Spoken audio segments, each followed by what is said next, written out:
Februari tahun 1942, kantor komando. Sekutu di Singapura dipenuhi aroma asap rokok dan kertas laporan yang berceceran di meja kayu panjang. Letnan Jenderal Archibald Wavell berdiri di depan peta besar Asia Tenggara yang dipenuhi pin warna merah dan biru.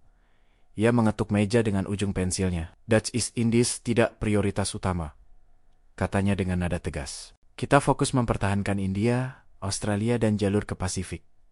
Di sekelilingnya, para perwira sekutu mengangguk. Di antara mereka ada perwakilan Amerika, Inggris, dan Belanda. Bagi mereka, Kepulauan Indonesia hanyalah koloni sumber daya, bukan medan perang yang layak dipertahankan. Minyaknya memang penting, tetapi setelah Singapura jatuh dan Jepang bergerak cepat ke selatan, banyak yang beranggapan bahwa mempertahankan Indonesia hanyalah membuang pasukan. Namun di luar ruangan itu, di Pelabuhan Tanjung Priok, kapal-kapal Jepang sudah mulai muncul di cakrawala. Suara sirene udara dan ledakan pertama di Batavia menjadi pengingat bahwa tanah yang dianggap tak penting ini akan segera menjadi ajang perebutan hidup dan mati di Asia Tenggara. Di malam yang sama, ratusan kilometer di timur di Kalimantan, seorang perwira Belanda bernama Kapten Cornelis van den Hoek sedang menatap kilatan cahaya di langit. Ia tahu itu bukan petir, itu artileri Jepang yang menghantam posisi pertahanan terakhir di Tarakan. Ia berbisik pada bawahannya. Mereka datang lebih cepat dari yang kita kira. Tarakan adalah penghasil minyak terbesar di Hindia Belanda. Dan tanpa minyak itu, kapal-kapal perang Jepang akan kehabisan tenaga. Jepang tahu nilainya, sekutu menganggapnya terlalu jauh untuk dipertahankan. Dalam waktu 2 hari, Tarakan jatuh. Para insinyur Belanda meledakkan sumur minyak sebelum ditangkap. Namun Jepang tetap berhasil memperbaikinya hanya dalam hitungan minggu. Dari sinilah kesalahan besar sekutu dimulai. Pada Maret tahun 1942, serangan Jepang datang seperti badai dari segala arah. Balikpapan, Palembang, Surabaya, hingga Ambon semuanya direbut dengan brutal. Di udara, pesawat-pesawat Zero menyalip pesawat tempur sekutu tua Brewster Buffalo yang sudah uzur. Di laut, kapal perang Belanda seperti di Reuter dan Java tenggelam di Laut Jawa setelah pertempuran yang disebut sebagai Battle of the Java Sea, salah satu kekalahan laut paling memalukan bagi sekutu. Laksamana Dorman, pemimpin armada campuran Belanda, Inggris, dan Amerika, sempat memberi perintah terakhir lewat radio, Ike Salaan Bayen, Volgemiha. Aku akan menyerang. Ikuti aku. Itu menjadi kalimat terakhirnya sebelum kapal De Ruyter terhancur diterjang torpedo Jepang. Dalam beberapa jam, seluruh armada sekutu di Hindia Belanda nyaris musnah. Di markas besar di India, laporan demi laporan masuk. Surabaya jatuh. Batavia hilang. Borneo dikuasai.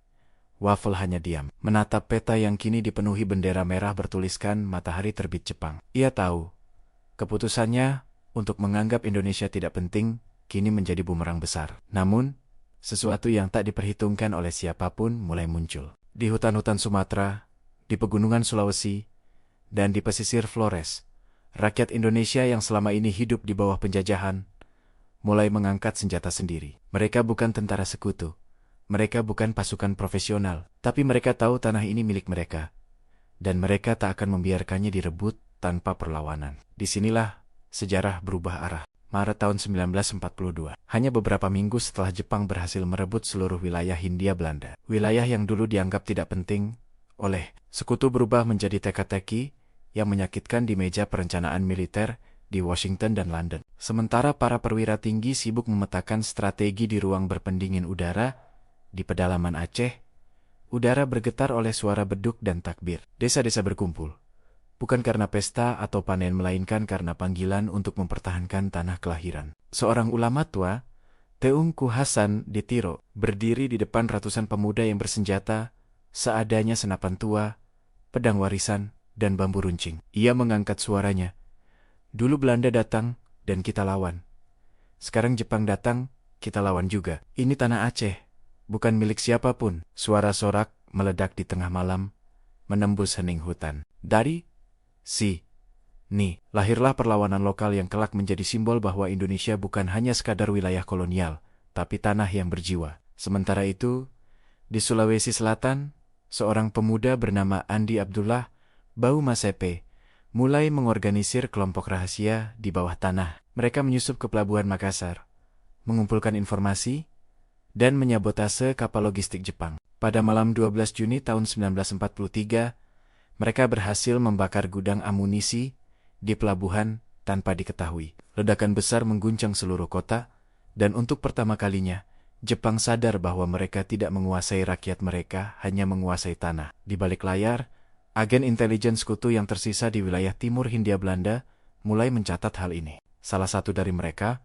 Letnan Frank Holland dari unit Australian Intelligence Bureau, menulis dalam laporannya, "The locals fight like they've been waiting for this moment all their lives." Penduduk di sini bertempur seolah mereka telah menunggu momen ini sepanjang hidup mereka. Namun yang paling mengejutkan datang dari Kalimantan Timur.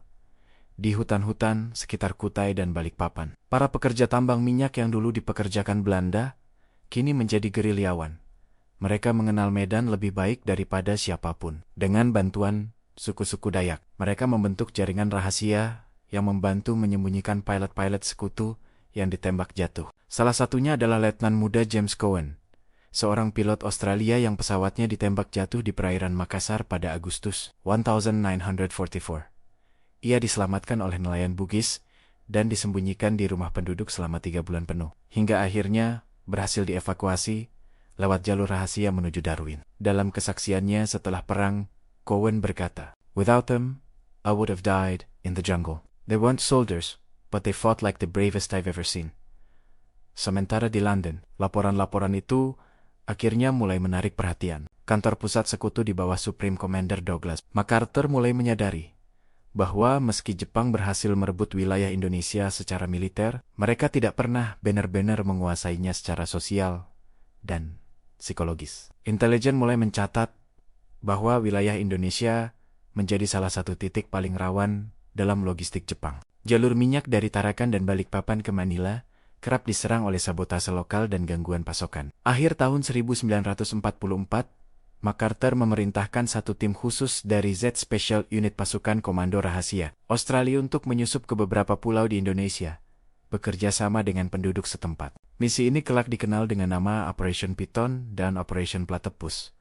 Operasi rahasia yang akan membuktikan bahwa tanah yang dulu diabaikan sekutu kini menjadi kunci menghancurkan kekuatan Jepang di Asia Tenggara. Awal tahun 1945, malam di Laut Timor gelap pekat tanpa bintang. Sebuah kapal selam kecil, USS Tuna, meluncur diam-diam di bawah permukaan laut. Di dalamnya, 7 orang komando Australia dari Z Special Unit mempersiapkan misi paling berisiko mereka.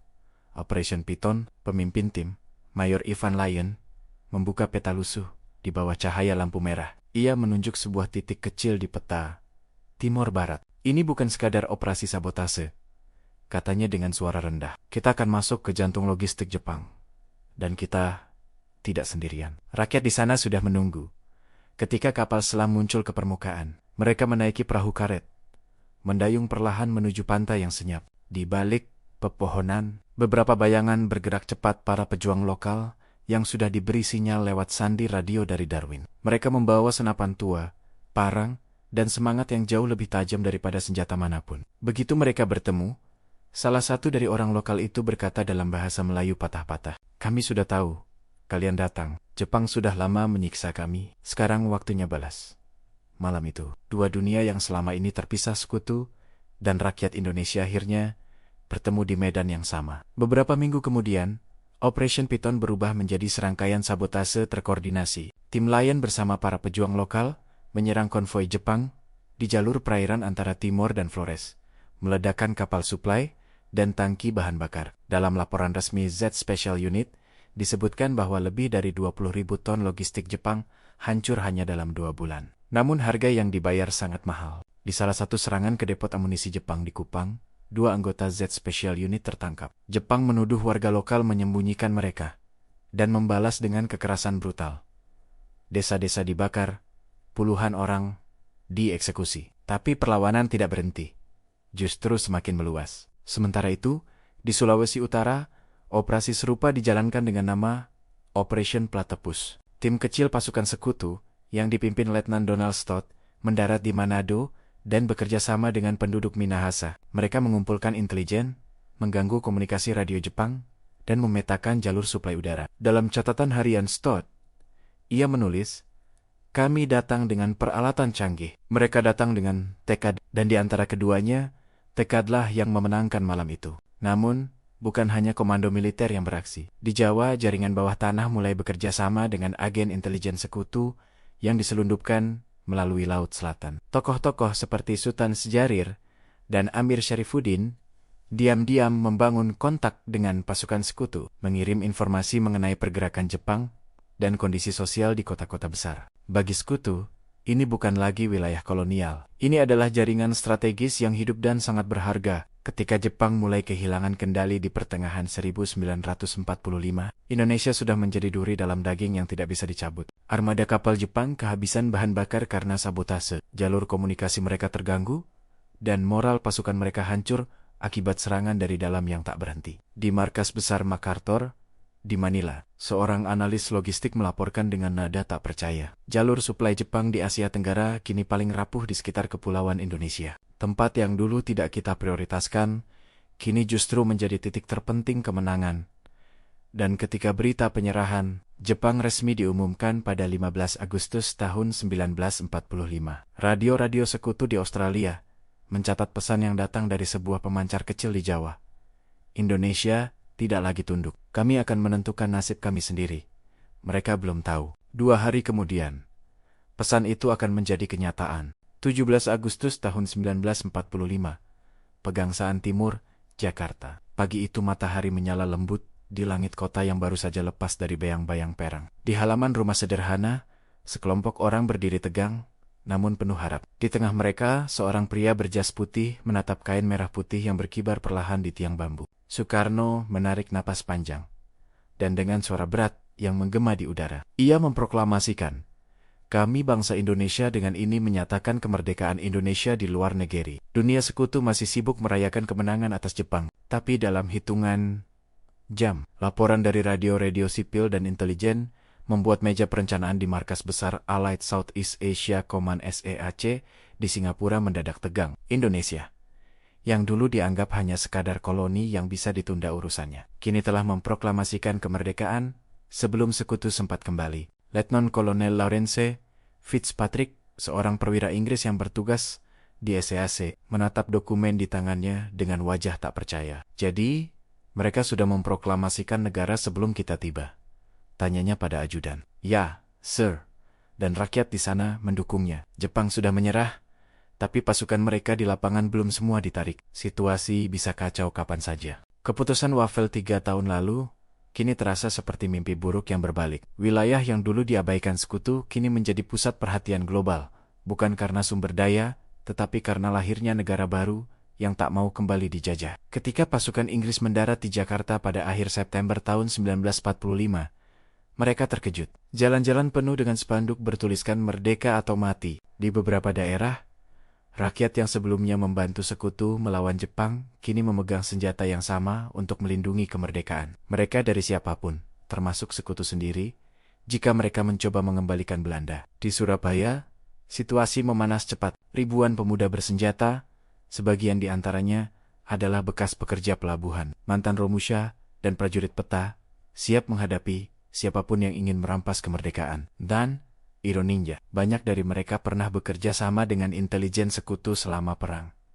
Kini mereka bersiap melawan bekas sekutunya sendiri. Sementara di markas besar di London, para pejabat tinggi berdebat keras. Sebagian mengatakan, Indonesia harus dikembalikan ke Belanda sesuai perjanjian. Namun sebagian lain memperingatkan bahwa langkah itu bisa memicu perang baru di Asia. Salah satu laporan yang beredar di kantor kolonial Inggris berbunyi, "The Indonesian people have shown unprecedented resilience and unity. Their resistance during the Japanese occupation was not mere survival. It was the birth of national identity." Rakyat Indonesia telah menunjukkan ketahanan dan persatuan luar biasa. Perlawanan mereka selama pendudukan Jepang bukan sekadar bertahan hidup, melainkan kelahiran identitas nasional. Ketika berita tentang pertempuran Surabaya 10 November tahun 1945 sampai ke luar negeri, dunia akhirnya sadar sepenuhnya. Gambar-gambar asap membubung dari kota mayat-mayat berserakan di jalan, dan bendera merah putih yang tetap berkibar di atas reruntuhan hotel Yamato menjadi simbol bahwa bangsa yang pernah diabaikan kini sedang berjuang menentukan tempatnya di dunia. Surat kabar di Inggris dan Amerika mulai menulis tajuk yang menggema di seluruh ruang redaksi. "The Allies misjudge Indonesia, a nation born from the war we overlooked." Bagi banyak veteran, Sekutu yang pernah beroperasi di wilayah ini, kenyataan itu terasa getir. Mereka pernah menyusup ke hutan-hutan bersama pejuang lokal, berbagi makanan, berbagi peluru, dan kini melihat rekan-rekan mereka berjuang menghadapi pasukan yang dikirim oleh negara-negara yang dulu mereka bantu. Letnan Frank Holland, salah satu veteran operasi rahasia di Kalimantan, menulis dalam catatan pribadinya pada tahun 1946, "We came to this land thinking it was a footnote in our war. Turns out, it was the beginning of theirs. Kami datang ke tanah ini mengira itu hanyalah catatan kaki dalam perang kami. Ternyata, itu adalah awal dari perang mereka yang sesungguhnya." Dan di tengah reruntuhan pasca perang, satu pelajaran pahit tertulis jelas di benak setiap perwira sekutu yang pernah mengabaikan kepulauan itu. Tidak ada tanah yang tidak penting. Tidak ada rakyat yang bisa diremehkan. Karena dari tanah yang mereka anggap sepele, lahirlah sebuah bangsa yang menolak dijajah lagi untuk selamanya.